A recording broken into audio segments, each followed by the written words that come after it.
You know when a bartender throws a beer down like the bar and it Yeah, slides of course. perfectly to the customer's hand?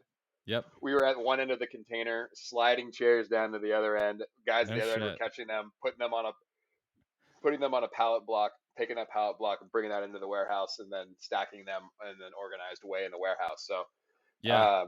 I'm very happy to be just in sweats today and not lifting anything. Yeah, no kidding. So now how many chairs did you wind up moving? um, we moved yesterday. We moved 1,200, and then that's the last of Holy our crap. first purchase order. Okay. There was a total in our first PO of about 5,000 units, and those 3,800 that aren't accounted for in the story so far, those are at distribution centers in Okay. Indiana and Carlsbad, which are helping serve all of our pre-order campaigns that we ran Mm. over the last year. So they're helping those go out the door as quickly as possible since they're, a 3PL with basically, think of a junior UPS. Mm-hmm. So they're doing that, and we've now stocked up our warehouse. So as soon as they burn through all of their units on their end, we'll start shipping out of our warehouse. So Interesting. exciting, Interesting. very exciting. Yeah, wicked exciting for sure. It's interesting. I've been looking to 3PLs quite a bit lately for an e-commerce site that we're looking to start pretty soon. And it's just kind of in the works. Now, when you say 3PL and you have your own warehouse, what is that like? Why did you choose to have your own warehouse in addition to the 3PLs? Like, why not just go full force into the third party logistics? Yeah, it was a decision that we made a long time ago. Before Hmm. we get into some of this stuff, I just wanted to just double check with you. You mentioned it'd be super conversational today, but is there like an intro or anything that you normally do? I feel No, like we we're already just gonna started. start. I was gonna say, I feel like we're just jumping straight in here. So super cool. Yeah, so 3PLs, in general, like when we first, so I'll back this up a bit because it plays into like the whole story of how Parkit became a business. And Hmm. like we had designed the product, which we can get into. We went through prototype revisions, and we were like basically at the position with our factories overseas where they were like, this is your minimum order quantity. And I Right. remember seeing this number from them being like, oh crap, how on earth are we going to sell that many units? Mm. And it was just like this, like in my mind, it felt really daunting at the time. And so we were trying to minimize like every expense we could. We were like, okay, like how can we minimize our warehousing cost? Oh, cool. Your uncle has a warehouse in Carlsbad that he's only using half of it for. Like, this is perfect. Hey, uncle, can I Hmm. borrow some space in your warehouse for my product? Yep. I don't know how long I'll be using that space. I anticipate that we'll grow out of it, but would love to do that. And he was like, yeah, absolutely. Use that space. No one's using it. It's kind of just empty. We basically have just been storing people's RVs and jet skis in it.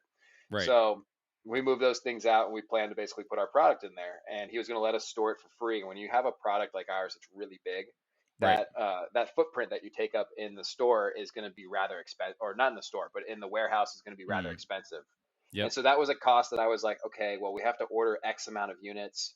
I don't know how fast we're going to sell those. I don't know what that warehousing cost is going to be. I want to Hmm. make sure that we, can kind of eliminate that in the beginning. And then as the business grows and we know, all right, cool, we're selling 500 units a month, we're selling 5,000 units a month. Like as we grow and then we're in that window, like we'll Right. know how much space we need, how fast the turnover is. Like you start to get into the cycle of the business. Hmm. And so that was really just a decision to minimize those costs and make that like a really easy process. And now we're at a stage where I'm like, maybe we didn't need that, but that's the way that we set it up in the beginning. And so we've got Right. probably 6 months to a year shipping out of my uncle's warehouse, and where I'm going to become an expert in basically like 3PL management and what's Right. required to actually pick, pack, label, how to organize it. And so that way, I figure there's a long-term benefit to it where we'll be able to just Oh, for sure. pop into like a pop into a bunch of 3PLs and go, what's your process? And when they Right. explain their process, I can go, that matches what we do. Perfect. You're going to be a great fit. Because it's Right. different for every different 3PL and they all have their own stuff. So I think it'll be a good thing for us. But that's kind of that's the long-winded story of how we ended up storing stuff on our own Yeah. without using a 3PL in the very beginning. Yeah, it's kind of a weird thing to think about, right? Because you have the product, but now you have to distribute it, and setting up the website and getting all the products there is kind of the easy part, but it's all the back end stuff that you have to do that from my experience and my buddy who has a coffee company, John, who I've talked about on the podcast several times, we've talked about even doing our own third party logistics company, and just the process that goes into it, because he has a big warehouse and he has a ton of extra space sitting around. So he Hmm. looked into subleasing, and then he does a lot of fulfillment through his own coffee company. And that was a conversation we had a long time ago now, but super interesting stuff. And with your product being so big, that's a lot of pallet space, and they do it per Yep. pallet, from what I've seen. So Yeah, exactly. And if we can do it, like what we've learned is like even with our containers, and like that logistics, I'm glad you brought that up. Like my cousin helped me. My cousin just graduated from college at LMU, and mm-hmm. he's on the job hunt right now. But I shot him a text message. I'm like, hey, I've got 2 containers showing up. We're gonna unload them. You want to make it quick, easy, like $150? Cruise on over. We're gonna unload these things. So he comes over yesterday, and he sees the truck pull up, and he sees all the boxes in there. Mm-hmm. And we finish the first truck, and we go get some food before the second truck gets there. And he's like, I had never thought about like the things that products go through to get to me. Like I just go on a Right. website and I like order it, and then like 3 days later, It's oh my God, there. it's at my doorstep. Like Yeah. awesome, Right. I've got my new hat, my new shoes. And he started asking me a ton of questions about like what even goes into it. And I was like, well, like before I launched Parkit, I was a marketing person, like Mm-hmm. just on a marketing teams at like action sports companies, and was a brand consultant for a number of like smaller businesses as well. And like I never thought about the work that goes into actually getting a product to the warehouse and then to the customer. I was always like, oh cool, we've got these cool sunglasses. What can we do from a marketing standpoint to help sell these Right. sunglasses? I didn't think about the engineers that had gone through and done like thousands of fit tests, or the little like the Mm-hmm. minor variations or selection process on like why is this piece of the chair this way versus like every other company that does it this way. And like those Mm-hmm. little things that engineers have just like sifted through every bit and piece of. Spent It's like, hours doing it. yeah, like one, we don't think about that. And then two, you get into the world of like, okay, now how are we going to produce this product that our engineers have designed? And Mm-hmm. you've got to find suppliers with raw materials. You've got to get the raw materials to a factory that has the equipment to manufacture the raw material into the product. Right. Then you've got to get that product into a packaging plant where it gets stuffed and wrapped and protected, and the Mm-hmm. big cardboard box goes over and sealed. That gets loaded into a container, that gets put onto a boat, that comes across an ocean, that goes into a port, that gets loaded onto a truck or sometimes even a train before the truck, before it finally ends up in your warehouse. And then your Right. warehouse is organized and set up in a way where it's like, cool, the order came in and we're going to get it to you in 3 to 5 days with no problems. Like Yep. there's so many things that as a consumer and as a marketer, I didn't ever think of, that launching Parkit has forced me to really think about. And it's given me a lot of respect, and a lot of just consciousness to what other companies deal with. Like I definitely don't ever send the customer service email being like, what's going on with this? Where's my Because product? Yeah. yeah, because now I totally understand the whole process, and I'm like, wow, 20-year-old me was such a pain in the ass. And like, 30-year-old me now is like, I totally understand the process. You guys do your thing. As long as I I feel get your my pain. product, we're good. And if Right. I paid for express shipping, then hurry up. But if I didn't do that, then we're good. Yeah, yeah. Well, in a world where everything is so instantaneous, right? I mean, Hmm. Amazon, for instance, you get things in 2 days, and that's the expectation now. So if you're not upholding that standard, even from a small e-commerce brand, a lot of people don't realize that this is just someone pick packing and shipping hats out of their living room. Oh It's yeah. not Amazon. That actually leads me to one of my favorite stories, is the story of Vineyard Vines. And Yeah. there's probably Hmm. elements of this story that I'll get wrong, but I saw it on the news or on TV on one of those like Shark Tank type of Hmm. episode things that they have up there now. And basically, the guys who founded Vineyard Vines had no production capabilities or whatever, but they had a couple samples, and they like walked into Macy's or Nordstrom or something along those lines, like a big department store, Hmm. and we're like, this is what we want to do for ties. We want to put whales and boats and like other graphics all over them in these crazy patterns.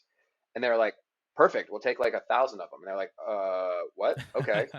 And Sure. like they literally went home, called their bosses, basically quit their jobs, called their best friends, and said, we need help. We have to produce 1,000 of these in the next like 2 weeks. Yeah. How do we do it? And they did it. Hmm. But it's like it's just things like that that you don't really think about when you're on the consumer end of it.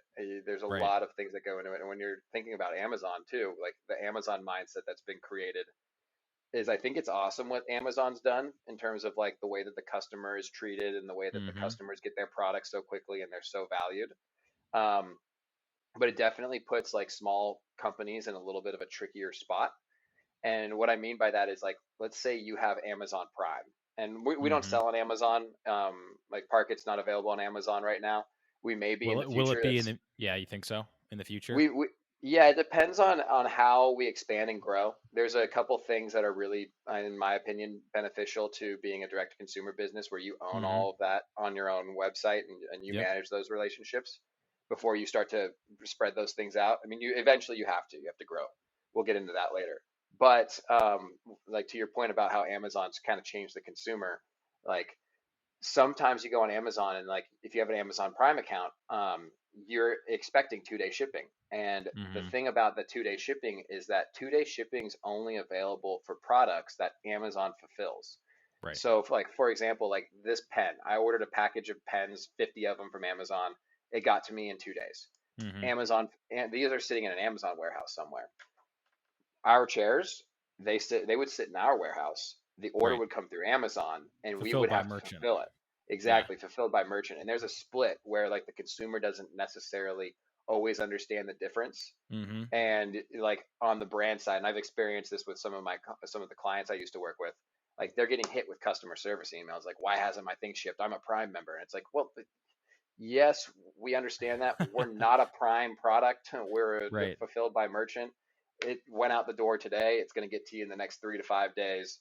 And like it just is a little bit of a confusion point for Hmm. sometimes, but it's ultimately at the end of the day, like it's definitely a standard that they've set that a lot of us, 3PLs included, brands included, who own their own distribution, like we're trying to achieve that same type of speed and accuracy and customer service. Right. And so it's a good goal. It's a good bar that they've set because it's driving everybody to be better. Oh, for sure. With competition, everyone's going to get better in the long run.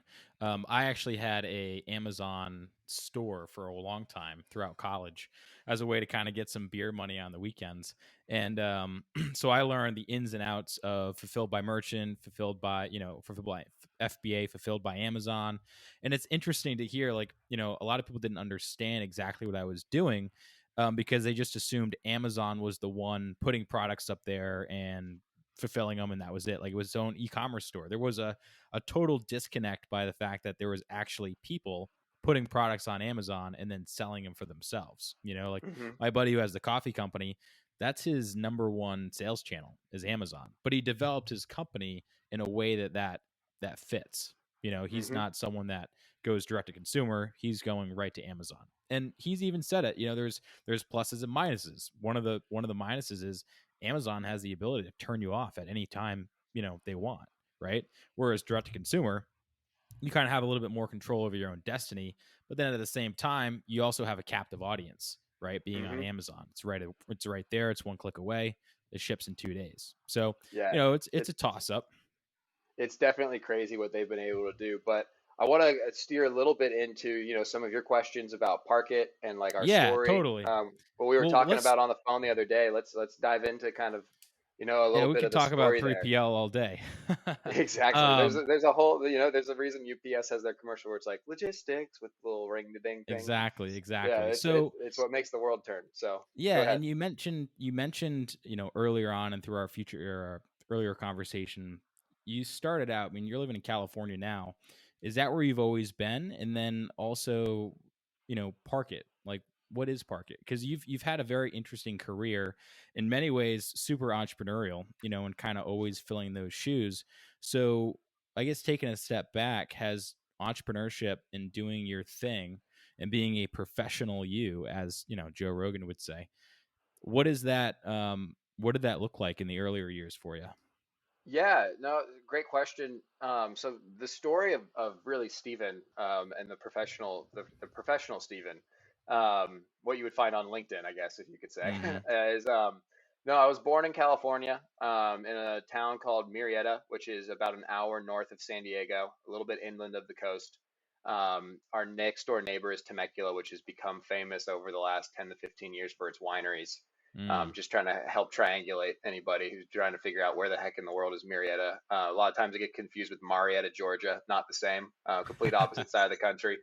different Uh, side. but but grew up in Marietta and kind of just spent my whole life playing sports and running around like the classic kind of like 1990s like childhood where like we had the skateboards and the Hmm. bicycles and there were hills and whatnot near our house that we would go and ride our bikes to and build dirt jumps and do all those things and we Classic. play all the stuff that kind of comes with being a 90s kid and as soon as basically I turned 16, or I guess back up a little further than that, one of our friends had turned 16 and he was a surfer. Um, he started driving from Marietta to Oceanside, which is where PARKIT's based, and that's where we live now. But Hmm. he would drive to Oceanside, and that really spurred off this whole like surfing kind of love and passion and lifestyle for me.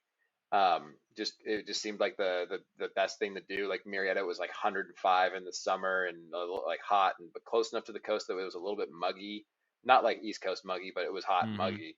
And then you'd go to Oceanside and be like 75 degrees, sunny, you're surfing, like it's the beach You culture got the thing. And water. What's wrong with yeah, and that? I just like fell in love with it. And at the same time, like I was super inspired by all the surf brands of the day, like the Quicksilvers and the Billabongs, Rusties, all those surf brands that were just promoting this really awesome lifestyle tied to these very like cultural values of like go Hmm. experience the world, discover these different cultures, like and on top of that, like when you go to all these places and you like learn the food and you learn the language, you learn about the people, you get to ride these absolutely insane, like perfect waves. And Hmm. I just like felt like so gravitated towards that basically all the other sports I was playing, like baseball, done. Water polo and swimming was like, hey, water polo and swimming super fun. An added benefit, it's really great for my paddling strength. Right. And I just like started moving my life towards this like surf culture Hmm. and went off to college and like my dad was in the Air Force, my mom was a teacher, so didn't really have like the business acumen in my background to be like I'm Hmm. going to go into business. But my uncle was an entrepreneur and my grandfather was also an entrepreneur, Hmm. and the two What of did they them, do? my grandfather helped his father on Wall Street. Basically my great grandfather, in some capacity, I don't know the complete story, but in some capacity, like started some form of financial firm, whether it was Hmm. financial advisory, but started something in that realm. And my grandfather helped him start that when he was young. And then my uncle is actually a label printer. So he prints Oh, the interesting. labels for like beer bottles, salsa bottles, you name it. If it's a label and it's printed on the West Coast of the United States, like I guarantee you at one point or another, his business has been the label company that helped Hmm. produce the labels for their products. And so the two of them, I kind of like saw like what they were doing with their lives, and I was looking at Hmm. my parents, and it was like, all right, like there's probably a lot of good things here. Like my mom's a teacher, that's made me a lifelong learner. My dad is in the Air Force, that's brought me like discipline, structure, Hmm. process, and then the two of them brought me a lot of like creative ingenuity. Like how can you solve problems for the world and align that with your business? And so it just Right. kind of like became like the perfect storm for me to start thinking about like entrepreneurship. And so when I went to school, I actually studied business and I had an emphasis in entrepreneurship. Hmm. And that exposed me to like venture capital firms and all these different crazy things that like at the time I was like, I don't know what this is at all. Like I've never been Right. exposed to this. And I'm sitting next to kids in class whose parents are like run their own businesses who know all about this stuff. And I'm just like, how do Hmm. you guys know what the heck an angel investor is? But Right. that was like the first eye-opening thing to like, wow, there's like a huge path for entrepreneurs to really go out there and like build their own business and find investors. Like there's a system that exists in this. It's not like Phil Knight just one day was like, I'm going to build shoes. I mean, Right. he kind of did. If you've read Shoe Dog, he kind of did Great just book, by just the way. be like, I'm going to go build shoes. But like, there's a bunch of tools out there that if you know where to knock and you know where to look, you're going to figure out like the people who can help guide you along in building your business. And I Right. think that had a huge opportunity in what would have become Parkit very early on. Like that's Hmm. we're talking 8, 9 years ago is when I was experiencing all of this. And then Yeah. after I graduated from school, that surfing passion really came into play, and I was able to join the marketing team at Oakley, where I was responsible for the action sports side of their business, with a handful of other people. Sounds After like a Oakley, badass job. oh, it was super fun. And this was before Facebook marketing was really a thing and you could track Yep. everything. It was like, hey guys, here's X amount of dollars for marketing at Oakley. Um, Make this sell a ton of sunglasses. And so we just thought of like some of the most ridiculous ways to try and sell sunglasses and snow goggles. And What were some of those strategies that you had to put in place? so one of them, we actually rolled out a goggle called Prism, a goggle technology called Prism, which was basically an enhanced contrast and low light. Mm-hmm. So if you're skiing in a snowstorm, you're supposed to be able to see better.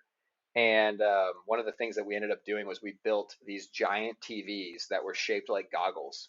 Hmm. So like think a TV literally the size of the wall behind me. I don't know if the viewers listening to this podcast are going to get a video recording out of Yeah, they'll this, but see it. Yep. okay, perfect. So basically from like the guitar on the wall to the door frame, that's a pretty large gap there. That picture behind Mm-hmm. me is 4 feet wide. So we would fill that entire gap with a rounded out TV screen in the shape of a goggle, and then that goggle was split in half with like what the other guys see, and then what you see with Prism. Okay. And we put those in windows of ski shops and snow shops and like retail shops all around the country. And that was like one of the wildest ideas that we got to execute, which like, yeah, let's just make a giant goggle. How are we going to do it? I don't know, but we'll figure it out. And we We'll just built figure that giant out. goggles, and it was super fun. But that was like, that was some of the stuff that led into like brand building. And Mm-hmm. like when you're with what I had learned in school, it was like, cool, these are the operational functions and the legal functions and the financial functions that go into to running a business. They don't really teach you a lot about brand. Mm-hmm. And Oakley specifically was really, really keen on like when you get hired, these are our values. This is our history. You were Right. hired because we believe that you align with our values and you know our history like you are the brand. You're an extension of Mm-hmm. the brand. And they focus so heavily on brand. And I remember like emailing somebody at Red Bull about a thing, and I said the business to them, and they were like, first off, always refer to Red Bull as the brand. And I was like, Hmm. oh, okay, like this A little theme of taken back. brand, Yeah. yeah, this theme of brand just like kept getting thrown at me and thrown at me and thrown at me. And then I started to realize like that's what made me become like that surfer when I was like 16 years old, was Right. all the brand like messaging and the core values of these companies. And so, learned all of that through the Oakley experience. Um, Went off to Quicksilver, and the story of Quicksilver is pretty funny. I got hired after about half of the marketing team just up and like kind of threw their hands in the air. And I got a phone call from a friend of mine who worked there and said, "Hey, we need someone to jump in over here, and it's a great opportunity. And I think you'd be a great fit for it." And this was Mm-hmm. kind of my like, "Oh wow, I don't have to do the action sports side. I get to kick out the skateboarding, kick out the Right. wakeboarding, which has never been me, and be only surfing." And so I was like, "Yeah, let's do this." Jumped over to Quicksilver. 3 days into being onboarded at Quicksilver, the company filed Chapter 11 bankruptcy. Nice. And I flew up to Seattle to visit my mom. That's where she lives now. And it was her birthday. And I said, "Yeah, I got the job at Quicksilver. It's so far things seem good. We filed bankruptcy, but I got paid on Friday. So I think that's a good sign." Well. And I learned that there's two types of bankruptcy. There's Chapter 11, which is a restructure, and there's Chapter 7, which is basically we're closing our doors for good. We'll see you later. That's kind of what Sports Chalet had to do. And Right. I learned basically between at that moment I recognized, whoa, at Oakley you were in a machine that had all of everything firing at all cylinders. This is the Mm-hmm. processes that they had in place. This is the importance of all these processes. And Quicksilver on the other side, they at one point had those processes because they were just flying. They were a publicly traded company. They were worth north of $1 billion for a clothing brand in action sports Wow. space, which is, I didn't realize pretty that. much unheard of.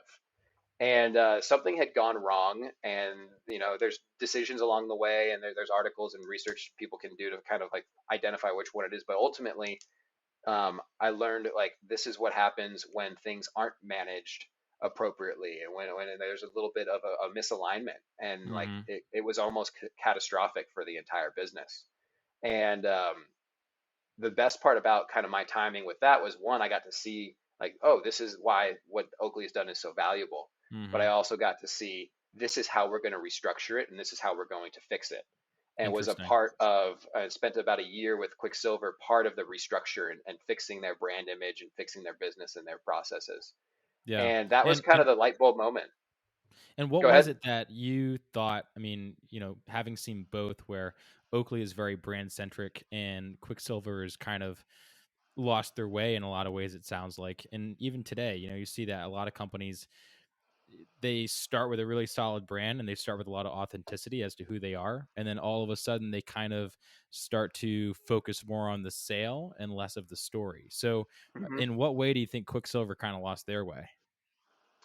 Quicksilver didn't lose their way in terms of the brand and the story.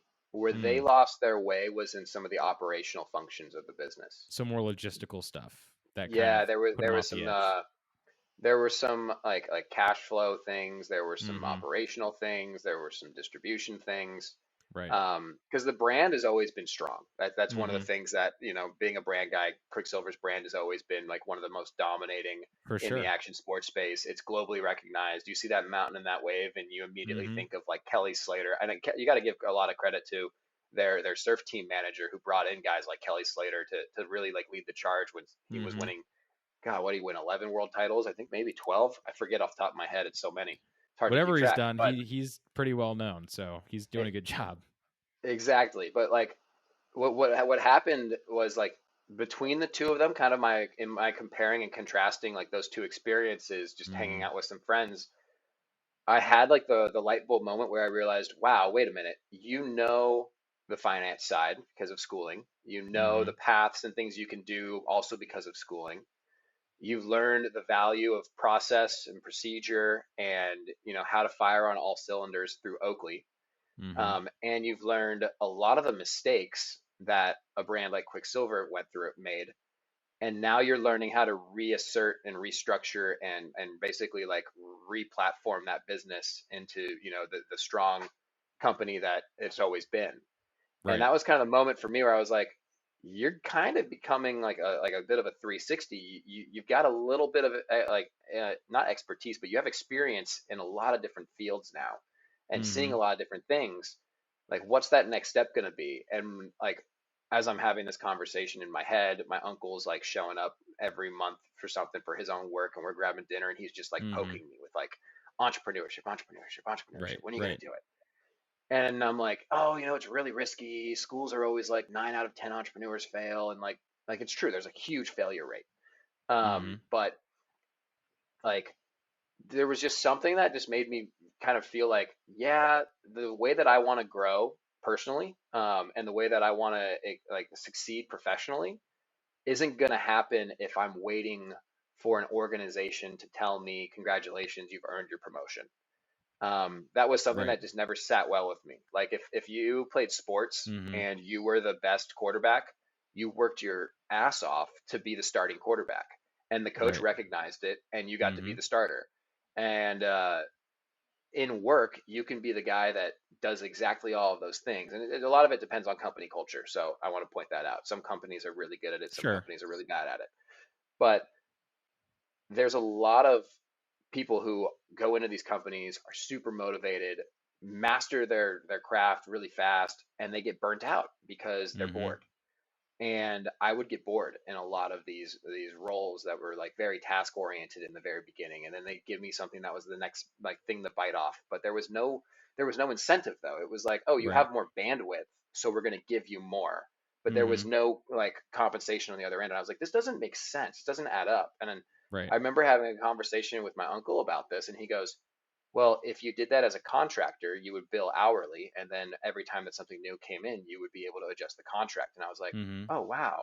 So I started side hustling, and I started basically taking what I knew in terms of brand building and marketing management, and I started reaching out to small brands that I knew needed help. Mm-hmm. And I think this actually was like the icing on the cake in terms of what led to the creation of Parkit was those conversations and those clients let me see the inner workings of a business that was run by 3 to 5 people who had nobody in marketing, but the guy was Right. a finance genius and his partner was a product engineer. Like there Mm-hmm. were so many businesses that I got to see basically like under the hood I Mm-hmm. got to basically walk the Daytona 500 and look under the hood of every car and go, wow, Right. like this process works, this one doesn't. We got to fix these things. And I got to Mm-hmm. see it so rapidly because now I was contracting and I was meeting with a new brand every week at a coffee shop, learning about what they needed, what they wanted help with. Mm-hmm. Sometimes the deal would sign, sometimes the deal wouldn't sign, but I got to see all of that. And Right.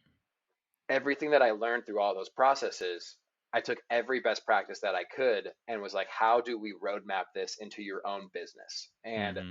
the the bigger challenge was like, how do we roadmap this into a business that fits with what you want it to be? And I didn't want to start another clothing brand. Now I'm kind of Right. getting into like how the idea for Parkit came around. Mm-hmm. And I was Now let like, me ask I you want to this start. though, because it was interesting to see that you kind of went around and you're asking all these questions and you're getting involved in these smaller companies and being that puzzle piece, if you will, that kind of fits in where they needed to be, right?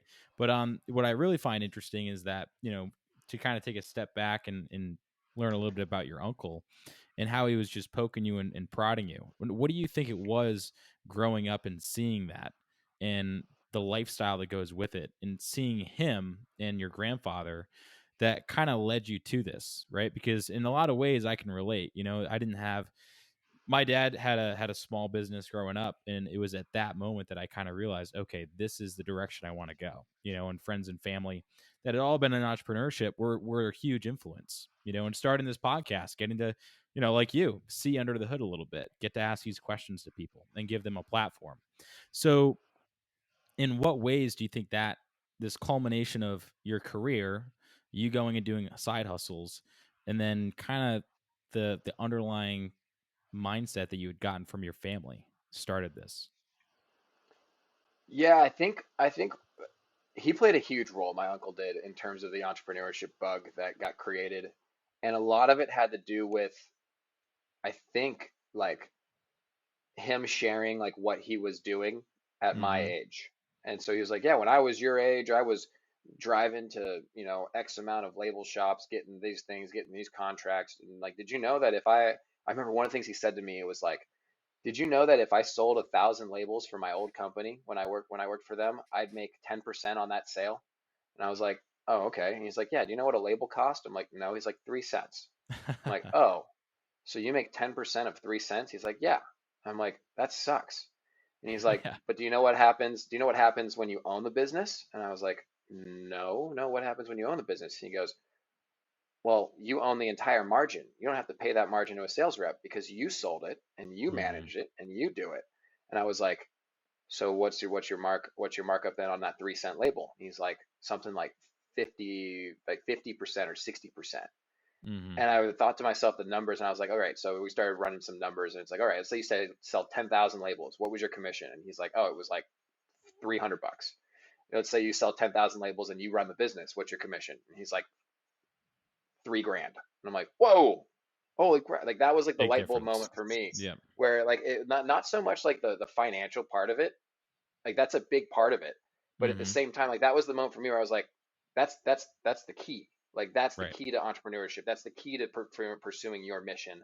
That's how you enable other people to join your mission and you get that mission to grow and they get to be a part of the success of what everyone's creating is like that being able to like you get that margin and you decide where it's going to go, how it's going to be spent, Mm-hmm. how it's going to be utilized to either impact the customer, impact your employees, impact your network of Mm-hmm. contractors, depending on how you set it up. Like that was like the moment for me where I recognized like, wow, that's crazy how to use money that you generate as revenue as a tool to grow Right. versus a thing that sits in your bank account that you spend at the bars on Friday and Saturday and buy a new Mm-hmm. surfboard with when you go on a trip, like that was like the big mind shift for me financially that I think my uncle put through those entrepreneurship conversations where I realized like it's just a matter of me deciding that I believed in myself enough that I could do it Mm-hmm. instead of like looking under the hood of all these cars. And you can look under the hood of 1,000 race cars, but unless you've gotten in the driver's seat of it, you really don't know how fast it's going to go. But you can look Right. at the best practices and go, cool, this is set up this way, this is set up that way, and this is the way that I think it should be set up. I would agree with that. Mm-hmm. But that race car driver is going to ultimately know the feeling of what it's like to cross that finish line first or go like whipping around that turn. And for context, I've been watching that Formula One documentary Yeah, on Netflix. I've seen that. So Yeah. yeah, I've been so all of my analogies are all car based. All I car based apologize. today. That's all right. um, but that type of thing is, I think, what ultimately led me to the being like, all right, it's time to take that jump. Let's build your own business. Mm-hmm. And when it came around to actually building Parkit specifically, it was about, all right, what kind of product can we build that aligns with your passions, which was surfing, snowboarding, camping, outdoor Mm-hmm. exploration, getting friends around a campfire, doing all those things that we love to do. And like one of the things in my head was like, do not build a clothing brand. Do not build a clothing brand. Don't build a clothing brand. Like That's we like we the don't need default another. nowadays. Yeah, exactly. And it's like it's fun. If you can build a giant clothing brand and that's what you want to do and you're a fashion person, go do it. You're gonna have a creative edge over somebody else. But for me, Mm-hmm. it was like I'm just gonna slap logos on t-shirts. No, that's not what I wanted to do. And we were sitting around a campfire actually in San Onofre a few years back, and one of my buddies sits down in his chair, and as he goes to sit down, the entire bottom ripped out, and he had to spend the rest of the weekend sitting on the floor with his backrest basically up against a tree that was nearby, so he didn't have like the bark going into his back. Mm-hmm. And that was my moment where I went, "Oh my God, this is it! Like this is the product. This is what we're going to build." And I called one of my buddies and I was like, "Hey, what do you think of this idea?" And I was like, "I want to take the old retro style beach chair, camping chair, that from the 50s and 60s, but I want to put really cool patterns on it and build it to be industrial and build it with Mm-hmm. functional features that are just missing from like what we need today." And he was like, "I kind of like it. Like, send me like a rendering of what you're thinking." And so I took like an old lawn chair, and at this point, my graphic design skills were pretty poor. They've gotten a lot Mm-hmm. better. Entrepreneurship forces you to learn skills because you can't pay You to got to do outsource them. everything. Yep. You got to do it all. And I like took a couple things from like Adobe stock and like layered them on top of a chair and sent it to him. And he was like, "Yeah, actually, I would definitely buy one of these." And I was like, "All right, Mm-hmm. cool. That's all I needed to hear. I'm gonna send this to a few other people." And so I started talking to friends and family about it. And they're always like, "Really, a chair?" And I was like, but the thing that I could see in my mind so clearly was the brand. Like Mm. the product was going to be secondary. It was more about the mission that we were on and the brand, and that our mission is ultimately to enjoy the exploration, spend quality time outdoors with the people we love the most, friends, Mm-hmm. family, and do the activities and share the stories that make us who we are. How many Right. times have you sat around a campfire with your uncle and It's the best. he's got some fishing tale about this 300-pound tuna he hooked. Mm-hmm. And meanwhile, his wife's over there shaking her head, just like, "Oh, not this story again. It was a Right. 110-pound tuna, Yeah, but exactly. like we're gonna, like, you're but it's like it's those moments where we get to learn about like who Yep. each other are, and it builds that community, and that's what I always wanted the Parkit brand to be about. And Mm-hmm. our first slogan was actually like, "Where do you park it?" which was the idea of like the locations and places you would go to, and Mm-hmm. then enjoy the exploration came to me like flying on an airplane one day, and they were like, "Enjoy the flight," and I was like, "Enjoy the flight? Well, I'm going, like, I'm kind of exploring. What if I was in," and I also light bulb with like, that's our Yep. mission: Yep. enjoy the exploration. Right in the And book. yeah, and that became more about like exploration, meaning like your life, like Mm-hmm. enjoy the exploration of your life. And Parkit is a tool, and our chair, the Voyager, is a tool that you can use to basically facilitate that mission, where you get to share your Mm. story, you get to learn from other people's story, and through that, our networks grow. And at the end of the day, like, if there's anything that I think the world could use more of right now, especially in 2021 after the year of Mm-hmm. 2020 and what we all experienced, is a little bit more handshaking and a little bit more tell me your story. Let's sit around the fire. Let's crack open a couple beers and learn Sure. about one another and find out how we can all serve each other better. Mm-hmm. And that's kind of like the main mission of our business, is to get people outside doing those things that they love to do, and engaging in those relationships. And we hope that they'll do that with our product, because that's where, like I mentioned, the empowerment of the business comes from the financial capital that you're able to create. Right. The sales of our chairs empower us to continue leading that mission and Mm-hmm. continue exposing our brand to more people. It's going to allow us to have events in the future and all that type of stuff. But I really, when I think back to like the story that I've been sharing here, is like it really came down to like, what are the values that the business is going to stand by, which Mm-hmm. Parkit in itself is an acronym. It stands for presence, adventure, responsibility, kindness, independence, and tenacity. And, like that plays into everything that we do. It plays into everything that we post on social media. It plays into our blog post. And like at the end of the day, like that's what we want people to remember is the experience that they have with our brand and our products and who we are, Mm-hmm. and want to be a part of that versus just feeling like they're just buying a product from us online and they'll Right. throw it out and It's about the whatever, people. Exactly, Yep. exactly. It's entirely about the people, and I think that's what's played a big role in our first year of business and the success that we saw. So. Yeah. And now, what do you mean? We brought this up kind of earlier as well, but it seems as though prior to, let's use 2020 as a landmark, if you will. We saw so many brands kind of get to this pinnacle where it seems as though they kind of stepped away from their authenticity and their true self, right? A lot of Hmm. people tended to focus more on, as I said earlier, the sale and less about the story. We've seen companies rise and fall. Some started out with, being truly, truly authentic to themselves, but then all of a sudden, took a left turn, got involved in a venture capitalist or whatnot, and then they totally lose their authenticity.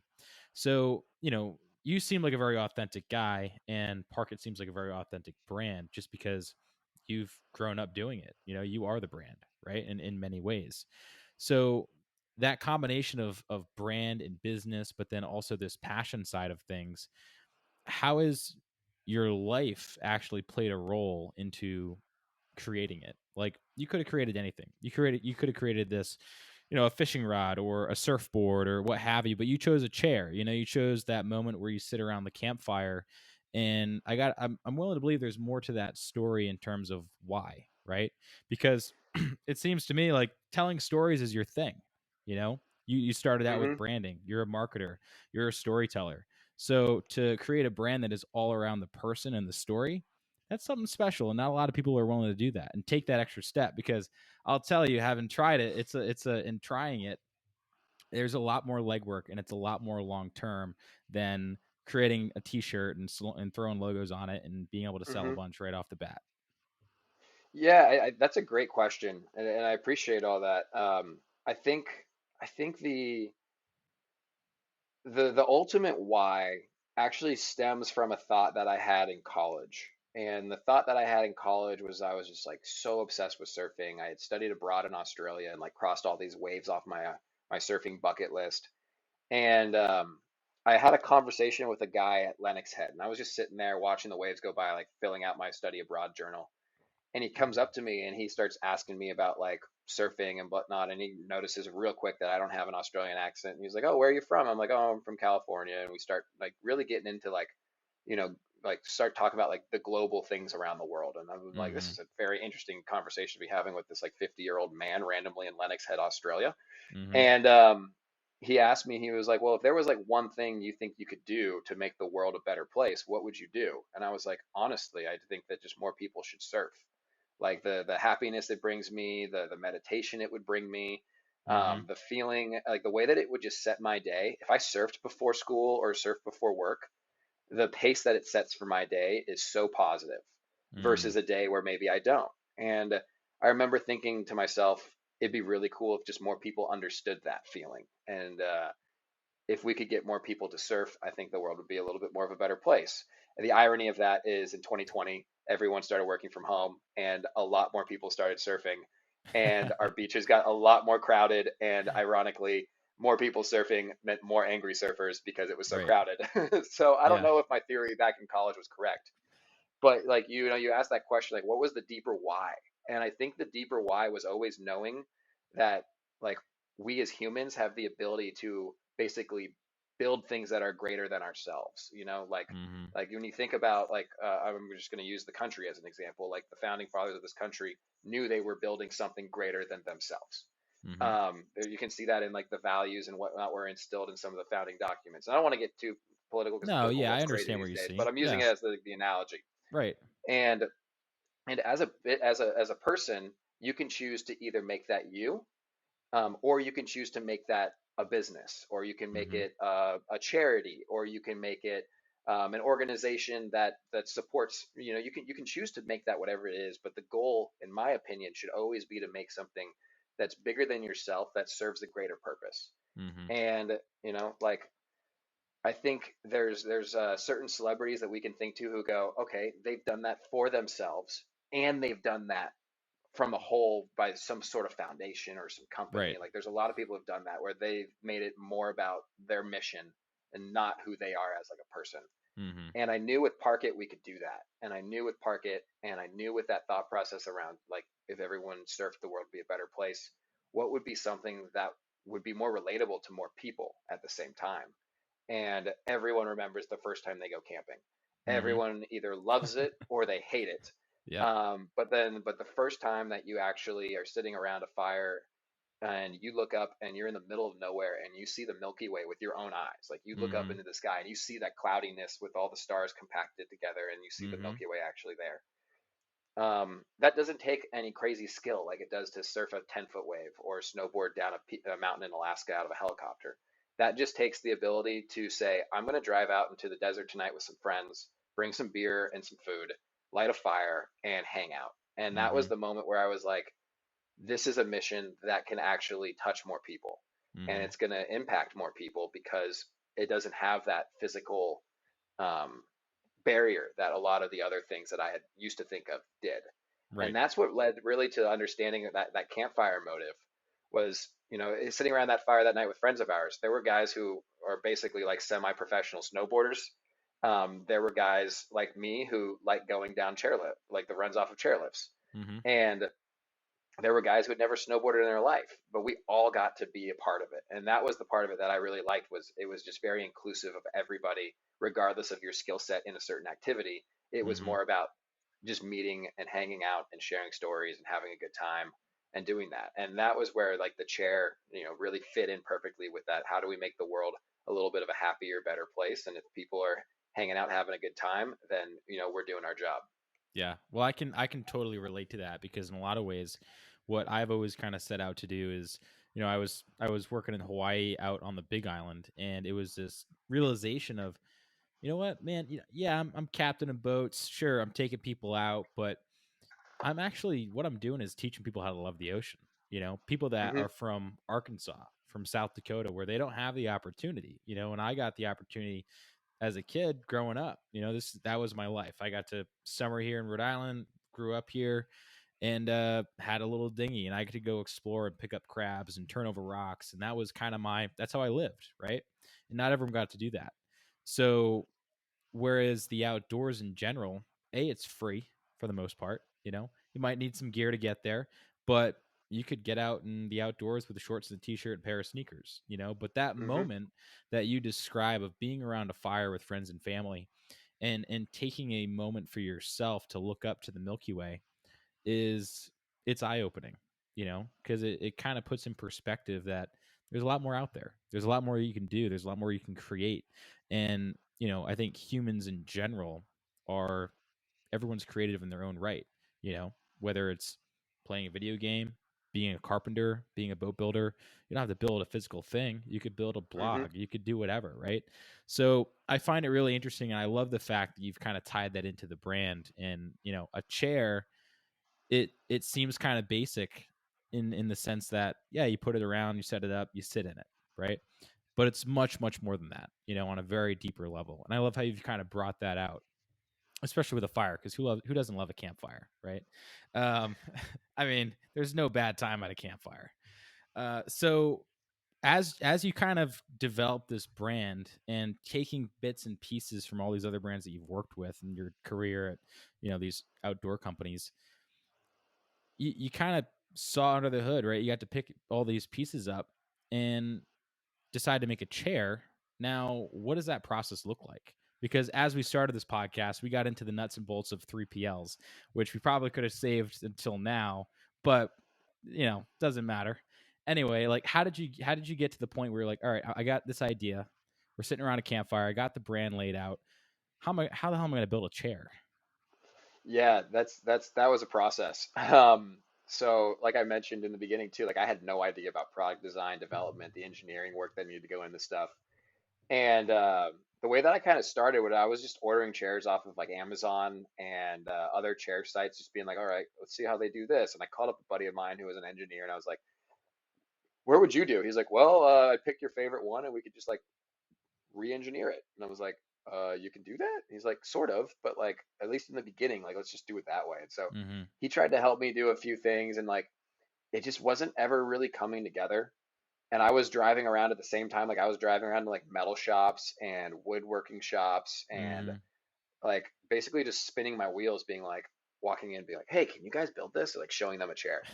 And they're like, dude, why do you want to build a chair? And I was like, you're not the right guy. Okay, next, Right. next, next.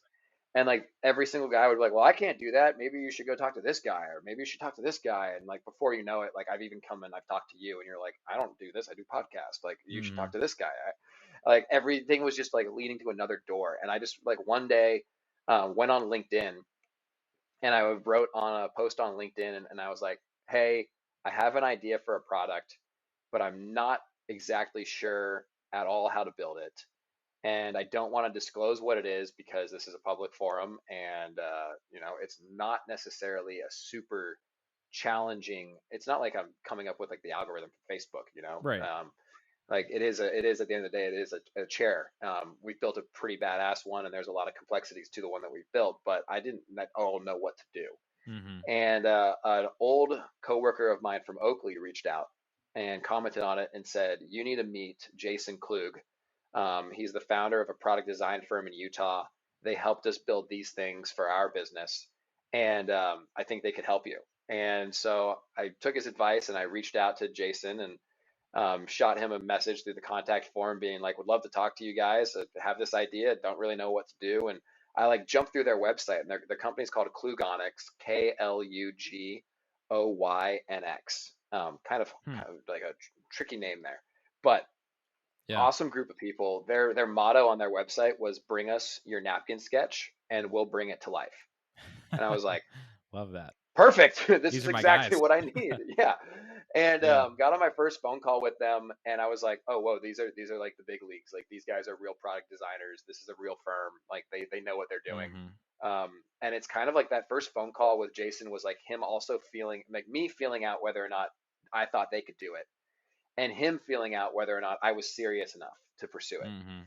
And like at this stage, like I've gone through the full-time jobs with these companies. I've gone through some of the contracting. I'm like really getting into like the beginning stage of contracting. The contracting accelerates through the whole product development process. And Mhm. we'll get into that.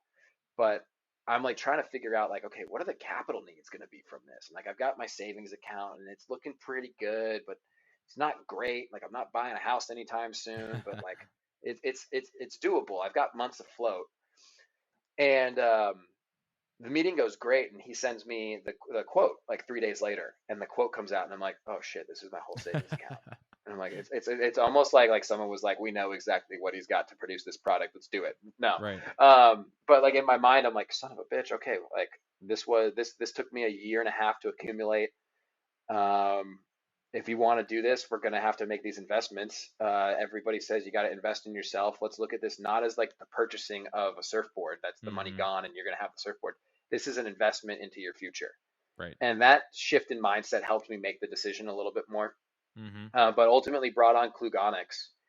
And our first meeting was an ideation meeting where I basically spelled out like, this is what I wanted to do. This is what I want it to look like. This is the functionality features that we think are going to be important, and the aesthetic to me was super important. I wanted it to be in line with those 1950s and 1960s lawn chairs Mhm. that are like world famous with the crisscross pattern. It's an awesome look. And their designer like hit like just crushed it. He came back to me on our next meeting with a deck that was like, this is what you told described to us.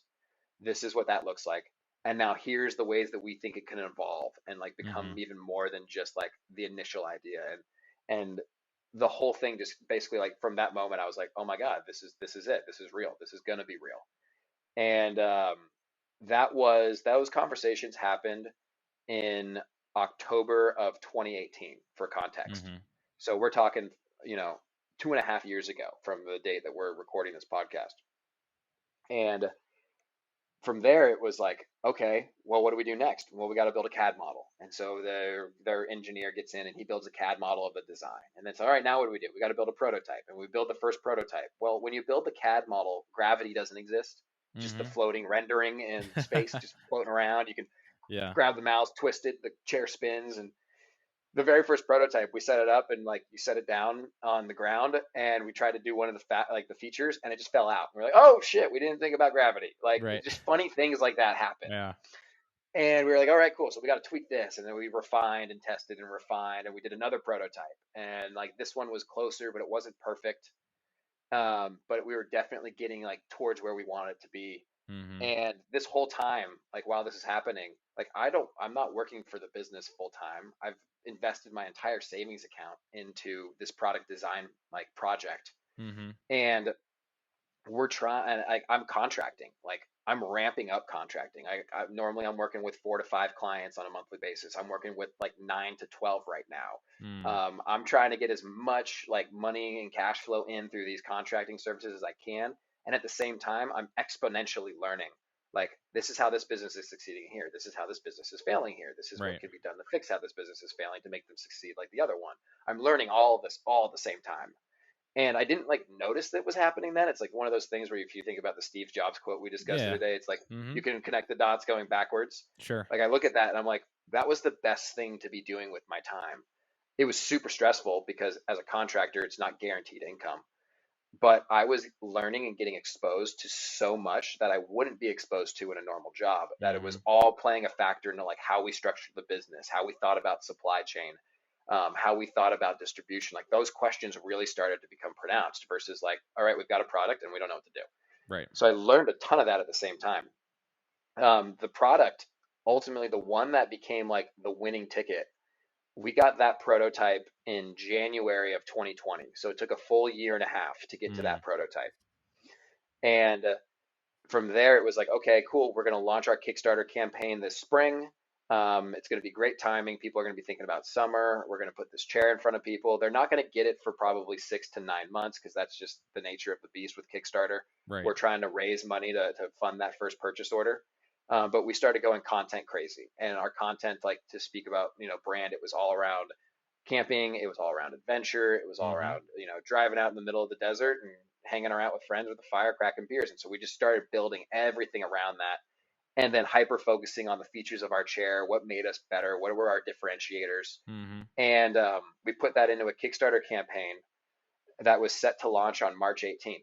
And if we think back to March 18th of 2020, that's the same Interesting time. day that everybody panicked and bought toilet paper. Yeah. And so my brother calls me on March 16th and he goes, "What are you doing for St. Patrick's Day tomorrow?" I'm like, just getting ready for the Kickstarter campaign. And I'm like tunnel visioning. Like every book I've read is like, you got to push through the hurdles, you got to break through the walls. Right. And he's like, "Are you sure you still want to launch?" And I'm like, "Yeah, like every book says I got to." And he goes, "Yeah, I think you might want to like rewrite the book on this one. Like this is a Mm. pandemic. This is a thing. This isn't normal. You might want to like hit the brakes." Right. And I call my uncle and I go, "Hey, entrepreneur guy, mentor, what am I supposed to do?"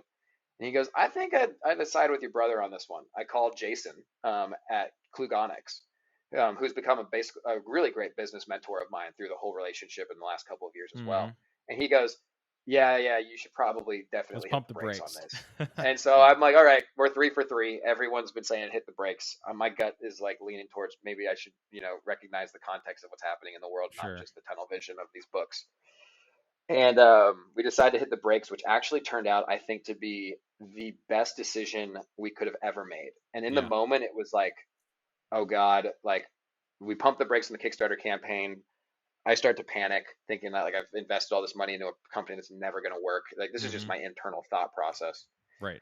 And that weekend, we're out. The bars haven't been closed yet. We're at a bar here locally in Oceanside, and there's this epic cover band playing, and I get the notification in my pocket that says that Mammoth Mountain is closed. And I'm like, oh man, we were planning on just like driving there because all the work from home stuff had initiated. And we Mm-hmm. were like, well, like we don't have to be in offices, meetings can't be held, we can work from wherever. The mountains are open, let's go snowboarding. And suddenly that was gone. And then the whole message from Icon Pass came out, and they were like, "We're shutting down all operations at all mountains across North America." And I was like, "The outdoor industry is done." Like Right. that was like the way I felt, and I was like, I had just planned to roll out this outdoor business on Kickstarter, and we'd invested all this money in the product design and development, and Mm-hmm. like it was like gone overnight. And for about 3 weeks, it felt that way. And then right about like the third or fourth week, somewhere along there, I started recognizing that our beaches in Oceanside were packed. Yeah. And like they had Big said, time. like beaches are closed, like no one can go to the beaches. And we had people just driving in like Monday to Monday, like weekdays, because people didn't have to be in an office, Right. just walking around the beach, doing their thing outside. And I was like, people want to be outside. People don't have anything else to do.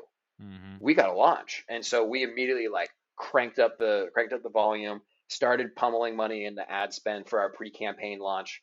And we ended up launching on Kickstarter on May 6th. And we had an absolutely like incredible Kickstarter campaign, far surpassed any of our expectations. We were like, maybe we'll raise 100 to 150K. That'll be awesome. That'll help us with our Mm-hmm. first purchase order. And we ended up raising just under $500,000 in 30 Wow. Holy days. crap. And I'll never forget like going and like I didn't even think it was going to be that big, so I had Mm-hmm. everything still for the business like set up under my own like personal checking account. This is like how naive I was to like what we were doing from a Sure. financial perspective, is that like the Kickstarter campaign completed, we were like blown away. This is incredible. We got to get started now on like building the supply chain, working with the factories, getting the product actually built, shipped, all those pieces that come with it Sure. now. And I go into like the Wells Fargo down the street from my house, and I get a cashier's check to go deposit with our new bank that I'm opening up for the Mm-hmm. business. And I walk up to the woman, and I like felt so uncomfortable saying the number, because every first off, you're wearing a mask Right. because it's COVID. Yep. And you walk up, and there's a line of people behind me, and I'm about to tell her I need her to write a cashier's check for just south of $500,000 because I have to deposit this into the bank for the business. Yeah. And I just like, can you please pull a check for it? And I just like held up the calculator number like on the thing, and she looked at me like all cockeyed, and I Never like seen was that like, before. and I'm like, here's my card. She swipes the card, the balance pulls up, and she's like, what do you do? And I was like, I ran a Kickstarter campaign for an outdoor chair we call the Voyager. I run a business called PARKIT, and it went really, really well. And I didn't think that we were going to have to do this, but we need Here to we are. deposit this cash. We need to transfer this cash to our business banking account because I didn't set it up that way. Mm-hmm. And can you please pull the check? And she was just like so blown away. And I was too. And I remember Right. like holding the check and taking a photo of it, being like, this is insane. It's now my responsibility to use this Mm-hmm. and produce all the chairs that have just been ordered Right. and produce access. And like I've never done that in my entire life. I have no idea like Yeah. where to start. And thankfully, Klugonix has a partner company called Onx 360, which acts as a sourcing agent for manufacturing partners in China. Sure. And so Jason connects me with Nate, who leads that arm of the business. And Nate and I start going back and forth of like, okay, this is what we got to do. This is how this all needs to work. And like Nate and his team were incredible. They got us lined up with basically our entire supply chain, to the point now where we can basically place an order, and within like 60 to 90 days, we've got new units showing up. Mm-hmm. But it was just so mind blowing to be like, oh my God, this is going to be a real business. This is Yeah. this is like that was the moment I think for me, the Kickstarter campaign, where it like really became real. People ask like, when Mm-hmm. did it become real? And I'm like, the prototype was kind of a step, but the moment that we saw people gravitating towards our mission, and like our Kickstarter campaign, yeah, it touched on the features of our chair, but we were still Mm-hmm. very brand focused. It was like, this is what we're here to do and what we believe in. And I Right. think that had a huge impact on why our campaign did way better than we thought it would. Yeah. And even But you're since buying then, a like, story. yeah, you're buying a story and you're buying an experience. Mm-hmm. And like those people who purchased on day one of our Kickstarter campaign on May 6th of last year, they just got their products literally this week. Like we just had the containers unload at the port of Long Beach, and that's another story too. That I don't Mm. know if we've got the time to get into, but the ports were completely congested. There was like Yeah. Big 35 time. to 40 ships sitting outside of Long Beach, and right now, if you try to order a lot of things, they're back ordered for months. And Mm-hmm. that played into our coming in the market plan, and all these like things that the year of 2020 threw at us were curveballs that, one, many people had never dealt with. Two, I certainly didn't know how to deal with them. Mm-hmm. But you kind of have to just take this nimble mindset and focus on, all right, well, this is the problem. This is how I think we should solve it. Let's try it. And if it doesn't solve the problem, all right, that did not lead to the solution. Let's try Right. another one. And you just go through this kind of constant level of persistence where you're just like, I liken it to traveling, and it's really easy to do when you have to do it. It's harder to do when you don't have to do it. Mm-hmm. And so if you're traveling and you're traveling on a trip when there's like a guided tour and the tour bus is driving you around and you get to see like the Louvre and the Eiffel Tower, and then they drop you off at a PSG soccer game, like you kind of just make it to the bus at 8 o'clock in You're the on the morning, ride. right? Yeah. Yep. You're on the ride. If you're traveling solo, like, and not even solo, but if you're traveling without a guide, you're in a group of people, like you guys are making decisions on the fly. Like you're like, Mm-hmm. okay, like who's got a map? Who's good with direction? What can we use to get there? Are we going to Uber? I don't know if they even have Ubers in this town. Do they have bird scooter? Like you start to like figure out the solutions to get to your goals, and you're Mm-hmm. doing it only because that's like what you have to do. Right. And there's an element to entrepreneurship where you just end up doing things not because you want to, because you have to.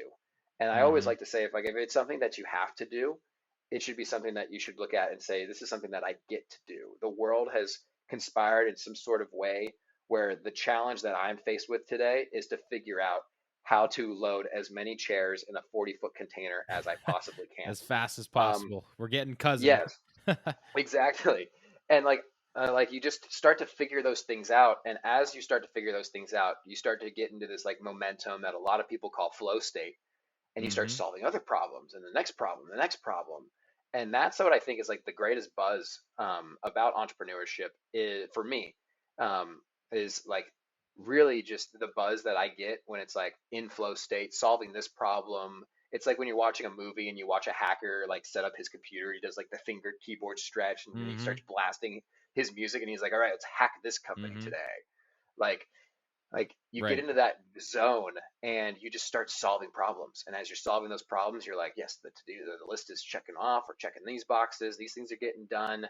And like it took us a year of getting over these hurdles and figuring out our supply chain and whatnot. But we're now getting product into the hands of people who are our customers, and they're giving us feedback. And the first week has been just incredible. We've gotten so much positive feedback from people saying, like waited a year for this. It's been worth the wait. Love it. Great Mm-hmm. quality. Like things that were like, yes, like this is what we wanted people to see and feel when they've received our product. And now we're super excited to see, where they take it and what they do Right. with it. And we're running a social media campaign every month where there'll be a chance for people who are customers of our brand to win cool prizes by showing us like where they park it. And Mm-hmm. whether it's photos, videos, stories, whatever it is, like share those with our brand. We want to then promote those stories within our own brand to kind of keep in line with our mission and make it about the experience. And it's exciting now that Mm-hmm. we're getting to that stage where we get to really, see and feel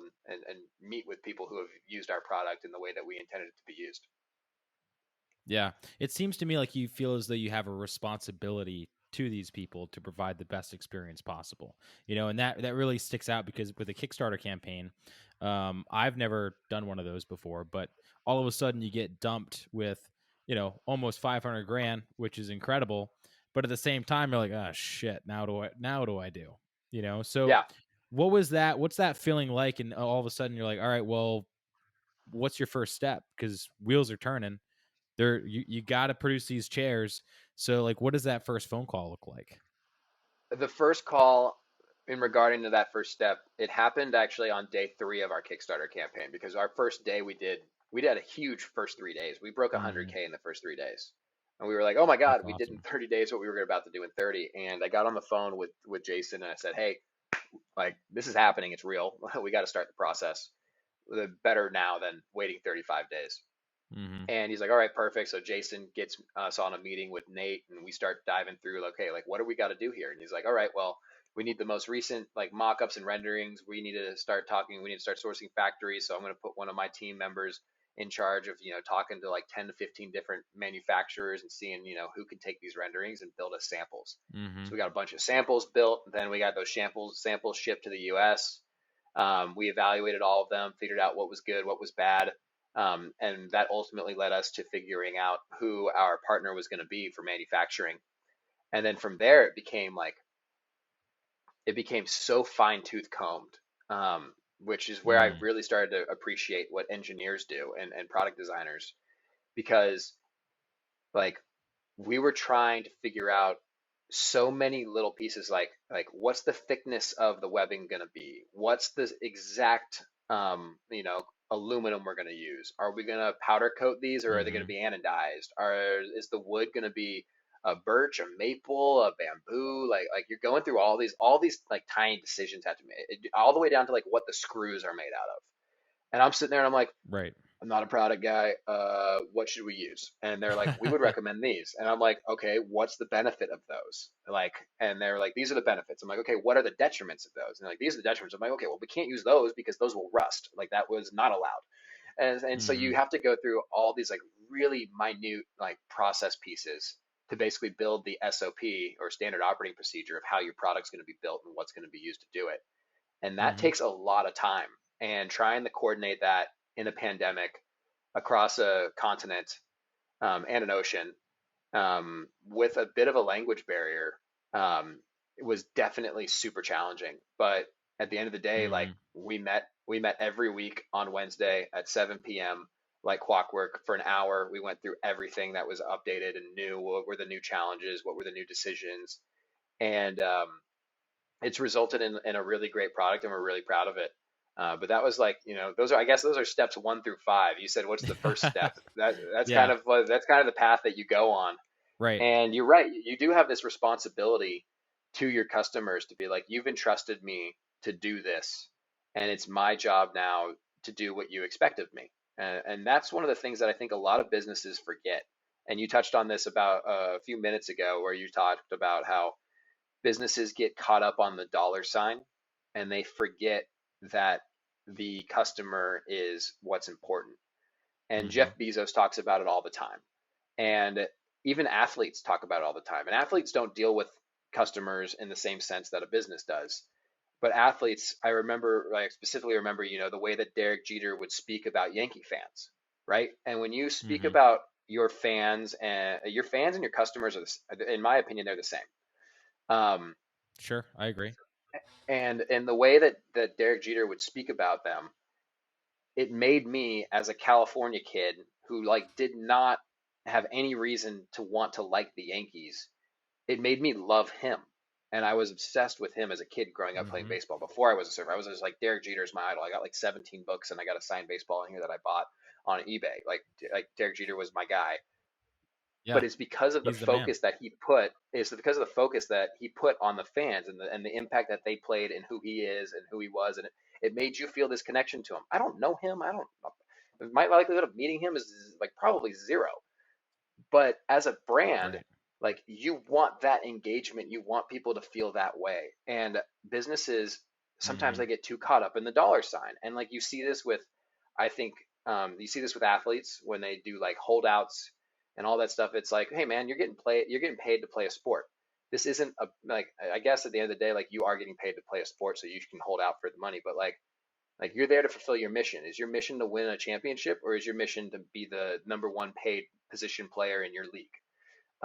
As a business, are you Right. there to be the number one grossing revenue driver in your industry, or are you there to impact people's lives positively? And there was a client that I Mm-hmm. worked for. There was a client that I worked for whose motto was ensure that every customer is glad that they met us. And they Mm-hmm. did a really good job of that on the front end. They did a very poor job of that on the back end. And I won't get into who the Hmm. company is. They don't exist anymore. And I think part of the reason they don't exist anymore Mm-hmm. is because of that.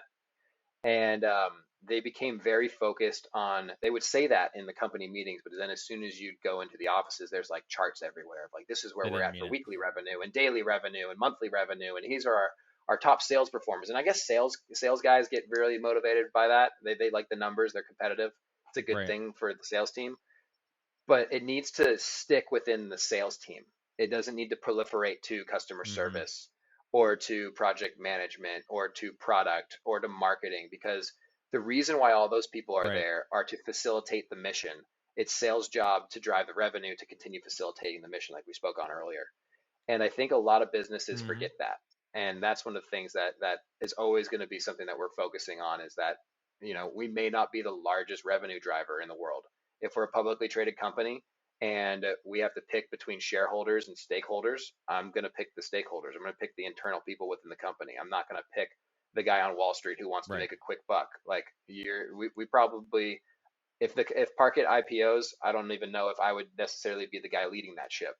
Like that's kind of where my mindset is. Hmm. Who knows? Things could change in 10, 15, 20 years. I don't know.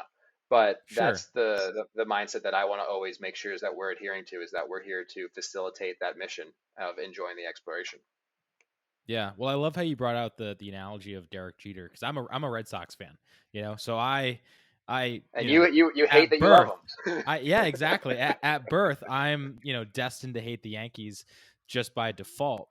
Growing up, going up to Red Sox games every summer here in Fenway. Um, but you love Derek Jeter, right? Because he's Derek Jeter is the man. He's a legend. But what I think is really interesting is, and I guess the same could be said about Michael Jordan, is these guys, right? They lasted. They didn't have just short careers, right? They truly built a brand that lasts because they gave a shit about their customers and about their fans. And you see companies like Yeti, right? Yeti's been around for a really long time, and they make a great product, but they also give back a lot. And I had this guy, Hmm. Michael Sims, on the podcast who founded Hook and Gaff Watch. And his motto was, build a brand that lasts, right? And stand the test of time. So a little punny, but it worked, and the thing that I pull from you is, that's your goal, is to really build a brand that lasts. And to say that it hasn't already would be false, because this started 3 years ago, and I think that's a really big testament to the fact that this stuff takes time, and Hmm. with time comes patience. So how has your mindset been throughout this whole process? Because I mean, you can say it's yeah, you got to be patient. It takes time. You got to enjoy the process. But there's moments where you're like, man, the process sucks right now, right? Like, I don't want to be patient. I kind of want this thing to work. So, what is the like? What has been your process to really stick true to who you are, both the brand, but you as a person, and then say to yourself, man, this is going to be a process, right? This is going on 3 years almost, and we're just now coming to market. Like, what has that experience been? So I'm glad you posed this question, and I have the perfect analogy for it. And the story that comes to mind about it too was where I actually came to realize it was I had a client that I was working for, and they wanted everything rushed. Mm-hmm. It was like rush, rush, rush, rush, rush. We need this rush. We need this rush. We need this rush. We need this rushed.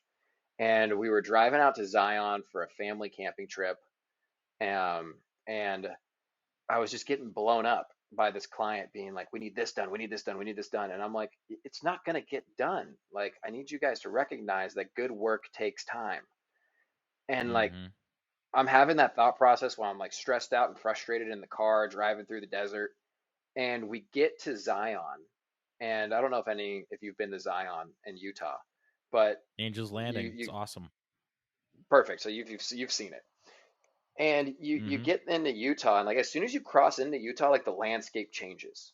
Like there's just something Mm-hmm. about like it's almost like the way they drew state lines. They're like, yeah, Arizona, a bunch of dirt, a big canyon. Utah, whoa, weird red mountains Utah's and here. flat. Yeah. And it's like they're like, we're drawing the line here. There's just something here. We're drawing the line. And so you Mm-hmm. cross into Utah, and you start to see this like beautiful landscape start to present itself to you. And you drive into Zion, and you make this like kind of like you follow this river, which is the river that made Zion Canyon, Mm-hmm. and you start to hook this left hand turn as you get into like the town, and you get your first real look at like the wall that reads all the way down and weaves in and out, and does what the canyon wall does if you've seen it.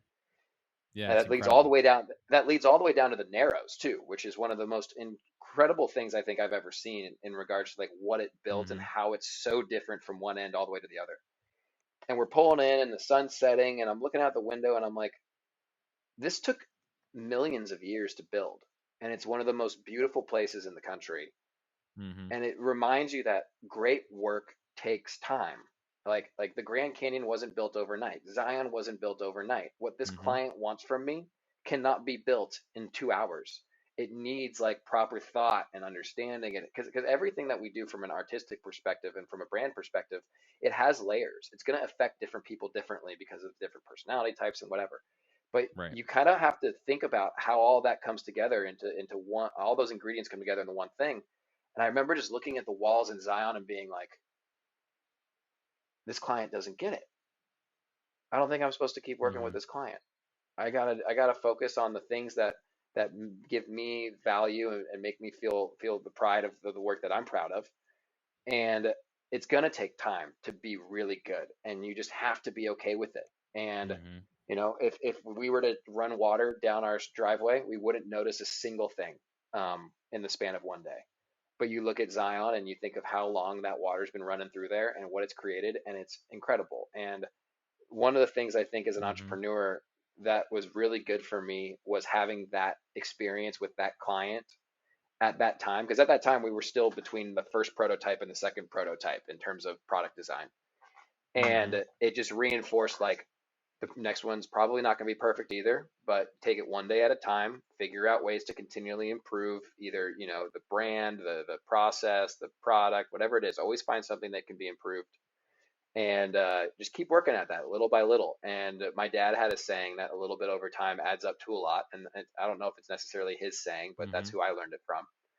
And it's true. A little bit over time adds up to a lot. I look at our website right now and I think to myself, wow, our website's looking pretty good. I couldn't have turned that Yeah. website in a day. It's taken us 2 years to get to this point in our website. There's Mm-hmm. everything like that. Great work takes time and patience and discipline. And those three things, if used together in harmony, can create some pretty cool stuff. So we're glad that it Yeah. worked out for us with our product. That's for sure. Yeah. Well, it seems to be working out really well, and it's so true. Like I'm a competitive weightlifter on top of all the other things I've been doing, and that sport in particular is such a analogy for life and such an analogy for patience, right? Because you Hmm. take these two things, both the art of the sport, which is challenging of itself and learning a brand new skill, and then you have the load and fighting gravity every day, and it's this juxtaposition of the two that breeds the sport of weightlifting. And you see guys that are going to the Olympics. They just chose the Olympic team a few days ago, and you know they didn't start yesterday. Let's just put it that way. This was Hmm. years and years and years and trial and error, and it's a testament to what it takes to really build a great business and a brand that lasts. So going through this whole process, do you think there's been one thing that really sticks out in your mind as to, man, if I had to take one thing away from this, if this all left yesterday, what would I learn from it? That's a great question. If this all left, let's say tomorrow there's a nuclear war and there's no more PARKIT, no one's going outside, whatever. What would Outside be the is one thing gone, that does not yeah, exist. outside is gone. Oh, it sounds like March 18th in 2020. Yeah, right. No, just what would I say I've learned from this? I would say that I've learned that authentic work, and basically aligning yourself with a mission and a purpose in association with that work, you're really empowered to do whatever you want. Um, there's a lot of variables that come into play when you say that. On the surface, it's a very simple statement. Mm-hmm. Um, but let's say you have an idea for, the next greatest camera feature that someone's going to create. Um, if you believe that you can do it and it's in alignment with your passions, and it can become your purpose. And people spend a lot of time talking about like find your purpose in life. Mm-hmm. And there's a lot of quotes that people talk about where it's like you don't really choose your purpose chooses you. And I think there's an element where both of those are actually really more of a 50-50. Like I Okay. always knew I wanted to do something outdoors and exciting, and I love sports and I love surfing and I love traveling and I love everything that comes with that. And I don't know exactly how that became to be. It came to be like very young. Um, but the business side of these things and the decisions that I get to make has been definitely like almost some sort of a calling for me, where it's like this is what you get to do because you've made these decisions. And that's led me to like Mm-hmm. the roundabout way that this is how Parkit and the what we stand for as a business. and what I like to do with my time get to be married together, and that drives my lifestyle Mm-hmm. and who I am and what I get to do. And I think that if a lot more people were empowered with that type of understanding, that a lot more people would be willing to take that risk. I think our school system has done a very unique spin on entrepreneurship where they talk very heavily Mm. about how launching a business is very likely to fail. And I don't Mm-hmm. think that's the way that we should be teaching um, people who might not fit into the system perfectly in terms of like maybe they don't like getting good grades because they hate math. Maybe they're super artistic. Like Albert Einstein said, maybe it was Einstein. I'm blanking on. It's also a meme that I saw, so who knows if the meme's even real? But he said he's like a fish is an idiot if you put him at a park, like something like that. Like a fish doesn't belong in a park. You got to Right. put a fish in the ocean. That's where the fish is a genius, right? And 9 out of 10 entrepreneurs may fail, but the nine that failed are just one step closer now to finding where they're going to be a genius. Yeah. And I think that's one of the things that, like, from a education standpoint, no one ever told you that. No one taught you that. You didn't get taught in business school that the business you run will fail and you'll be done. You were taught that, or no, I'm sorry, you were taught that the business that you ran would fail, and then after that you'd have to go find a job. Well, that's Mm-hmm. true. Like I started a couple businesses before Parkit, and to be honest, we had no idea what we were doing. I don't even know if I would technically classify them as businesses. We filed them as LLCs with the state of California because we thought we needed to, but like Yeah. they didn't generate any revenue. We never figured out how to monetize any of them. They never gained any traction. But each one of those entrepreneurial ideas led to the next one, which led to the next one, which led to like the understanding of, cool, we've learned a few things. And now how do we apply what we've learned to the Right. next one? And like it touches on what I was saying with persistence. And I think that if all of this were to go away tomorrow, the one thing that I've learned is that it's really your own decision every day to wake up and choose, I'm going to solve these problems because one, you have the mindset that you have chosen that you like to solve these problems. Two, they're in alignment with your mission. And three, they're Mm-hmm. in alignment with your values. And if you're doing that, I think you're going to feel fulfilled in a way that you necessarily won't. Some people do from a job. I never was one of those guys. I think that's a definite thing for me. But that's an aspect of kind of what I've learned the most, I think, is that if let's say Parkit went away tomorrow, I could probably start a new business and a new brand and bring a new product to market and do something along those lines. And it could be completely different ethos behind it. Mm-hmm. But I know what foundation I would want it to be, and I know I would know how to do it. Love that. Love that. Well, Steven, it's been a pleasure being able to chat with you. With the outdoor industry kind of on just full throttle right now, it seems to me like there's no better time to be launching what you're doing. So in a lot of ways, COVID, I think, was an unfortunate circumstance, but what it really did was it got people outdoors and made people realize, like, life is short. Like, let's go out and enjoy the outdoors. Let's go to Zion National Park because it's gorgeous. Let's take that backpacking trip that we haven't taken, and let's go utilize Parkit and explore somewhere different. So with that said, where can people get in touch with you? Where can they learn more about it? How can they get a chair? Like, how can get people learn more? Yeah, so our chairs are for sale on our website at www.parkitmovement.com. To get in touch with me, simply just fill out a little form on our connect. We have a chat slash a support page on our website. Fill out the form, shoot out the email. Most of those emails get forwarded to me. And so if there's anything anyone wants to chat about regarding the brand or reach out for partnership opportunities, kind of we're in a stage, like you mentioned, where the outdoor industry is on fire, and we're new and we're here and we're excited to kind of stake our claim in it and have a lot of fun doing it. So find us on our website. It's the easiest way. You can also find us on Instagram at Parkit Movement. Just hit us up in the DMs, and we get back to you pretty quick. Slide on in. Awesome. Well, Steven, thanks again for coming on, and we'll catch you soon.